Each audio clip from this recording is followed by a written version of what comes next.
E in finale l'Inter troverà il Paris Saint-Germain. Il Paris Saint-Germain di Luis Enrique, il Paris Saint-Germain che torna a giocare la finale di Champions dopo 5 anni. Il Paris Saint-Germain che praticamente ha eliminato tutte le inglesi che ha trovato sul percorso, Liverpool, Aston Villa e adesso anche Arsenal. E devo dire che poi in finale invece troverà un calcio diverso, quello di Inzaghi e quello di un'italiana. E è un Paris Saint-Germain che senza ombra di dubbio rispetto alle precedenti edizioni non mi è mai sembrato così squadra, no? Parlando un po' del blocco di centrocampo, parlando un po' di come ha allestito quei tre lì davanti e poi c'è un muro invalicabile lì dietro. Consentitemi di dire che tra andata e ritorno il giocatore che forse sarò di parte, il giocatore che mi ha impressionato di più è stato proprio Donnarumma. Qualcuno dirà, che stai dicendo? No, no, secondo me è stato molto, molto, molto decisivo. Attenzione, poi il portiere fa parte della rosa della squadra. Non è che depone a proprio sfavore, un po' come in tanti mi ricorderanno Sommer, assolutamente. Anzi, in questa edizione incidono tanto i portieri. Quasi devo dire come l'anno in cui l'alzò il Real con Thibaut Courtois in porta. I portieri spostano, i portieri spostano senza ombra di dubbio. E adesso ne parliamo della partita di stasera, ne parliamo di quella che potrebbe un po' essere la finale, dell'impressione che ho avuto sui francesi e tutto il resto. Prima, come al solito, un paio di robette veloci, facili, fast. Partiamo. Spolliciate per il nostro algoritmo, che come al solito non ha bisogno di questi benedetti pollici in su. E iscrivetevi se volete seguire i prossimi contenuti e din don attivate la campanella. Domani vi ricordo che c'è anche la Fiorentina da seguire e lo faremo senza ombra di dubbio, quindi rimanete attivi. Grazie signori, grazie. Anche il video di oggi pomeriggio, poi magari ci ritorniamo. Ho parlato della caduta di stile un po' del Barcellona, ho visto altri commenti di Gavi, del presidente Blaugrana. Eh, è incredibile, è incredibile. Bisogna imparare un po' a perdere, ecco, se poi vuoi vincere. E forse anche questo è un motivo di crescita del Paris Saint-Germain. No? Mi collego perché il Paris Saint-Germain spesso quando perdeva lo faceva, no? Dividendosi, no? Come tante unità singole. Adesso, come ho detto prima, per me è squadra il Paris Saint-Germain. È assolutamente squadra, anche nella sofferenza, nelle difficoltà, senza ombre di dubbio. Ed è una squadra che mi piace nei tre di centrocampo. Fabian Ruiz, ragazzi, è il giocatore che abbiamo visto in Italia, al Napoli, giocatore fantastico. A me piace tanto Vitinha, no?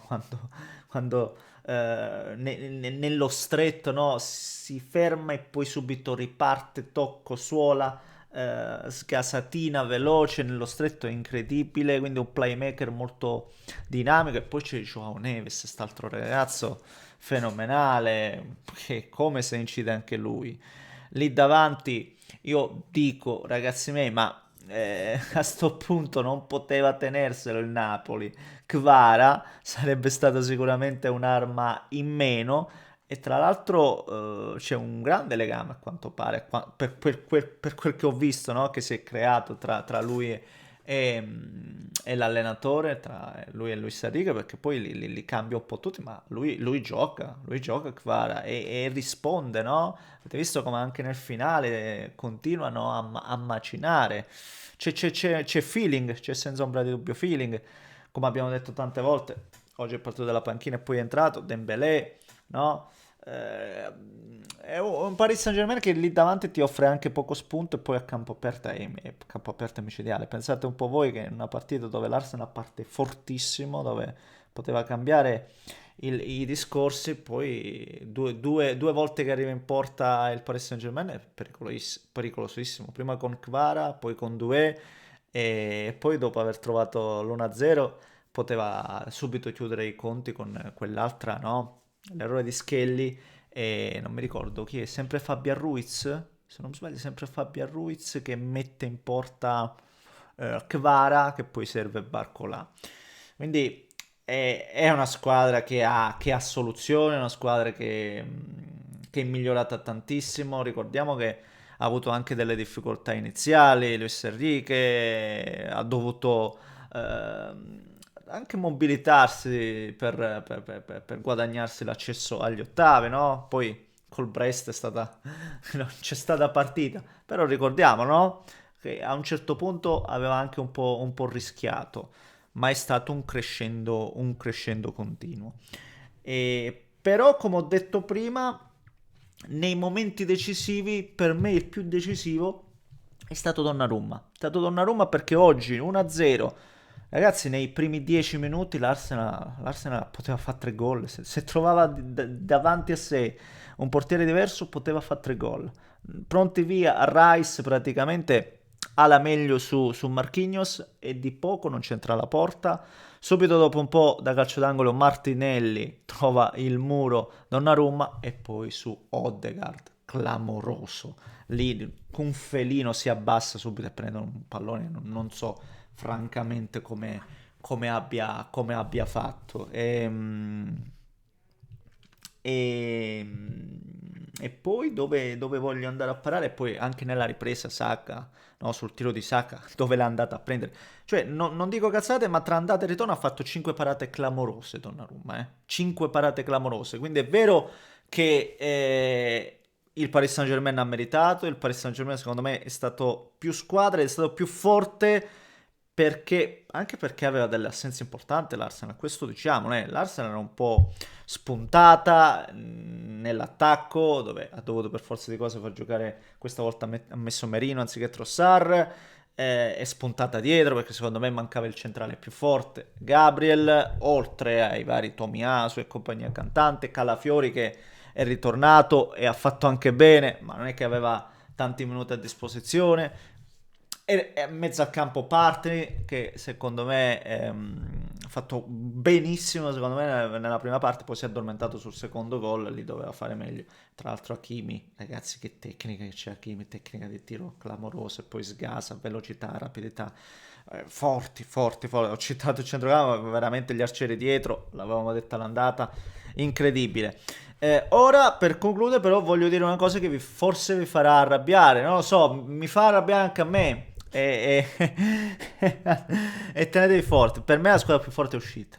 Beh, questo è quello che mi sento di dire adesso, in questo momento, appena visto le varie partite. Per me la squadra più forte è l'Inter l'ha battuta, che è il Barcellona, che è la squadra che nettamente mi ha impressionato di più rispetto a tutte le altre in questa edizione europea. Poi smentitemi, correggetemi, o meglio, più che correggete, ditemi la vostra. Per me la squadra più forte è uscita, però lo dico, non bisogna pensare che l'Inter parta favorito nella finale, cioè non deve arrivare a pensare questo, perché poi lì sarebbero guai, assolutamente. Il percorso del Paris Saint-Germain è stato nobilissimo, nobilissimo, perché come ho detto prima, agli ottavi butti fuori, prima chiamiamoli sedicesimi, Brest, che tra l'altro da andata e ritorno 10 mi sembra che gliele ha fatti. Poi Liverpool, e forse tra le tante partite quella è stata la migliore del PSG, l'andata e ritorno con Liverpool onestamente, soprattutto l'andata, se non vado errato, lì abbiamo visto il miglior PSG stagionale, poi Aston Villa e Arsenal. L'Inter ha battuto Feyenoord, soprattutto Bayern Monaco e Barcellona. Anche l'Inter rispetto alla scorsa volta che è arrivata in finale ha avuto un percorso diverso. Secondo me, non voglio arrivare a dire che è la favorita, ma quest'anno davvero questa è una finale da 50 e 50, una finale dove davvero, anzi, in cuor mio la percentuale la ritengo anche addirittura maggiore, ma, ma in una finale non contano questi discorsi nella maniera più assoluta, e come dicevo prima bisognerà andare lì a giocare partite incredibili, ma io confido nel fatto che si possano trovare le contromisure a questo Paris Saint-Germain. Sarà difficilissimo, perché è una squadra fortissima, ma le contromisure si possono trovare, fermo restando che, ripeto, quelle occasioni che avrai dovrai segnarle, non sarà facile contro un Donnarumma, ragazzi, che è veramente impressionante, ripeto, perché anche oggi ha fatto delle parate clamorose. E comunque vada, qualche italiano festeggerà, ecco, questo è senza ombra di dubbio. Signori, fatemi sapere cosa ne pensate voi, commentate la casa, se volete iscrivetevi al canale. Un grande abbraccio da Neschi.